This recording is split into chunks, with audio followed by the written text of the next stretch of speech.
Here is a simple treat that you can put in your child's lunch during the fall season. Grab a few mandarin oranges and a black sharpie.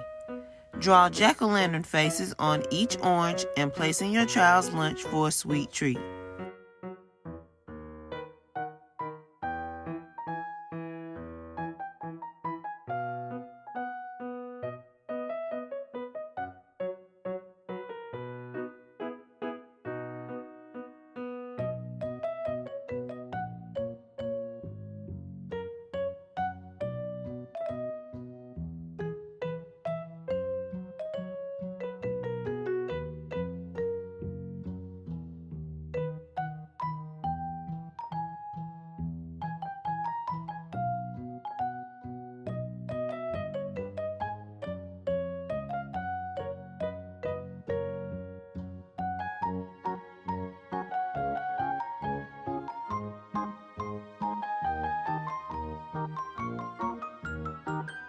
Thanks for watching and make sure to like and subscribe.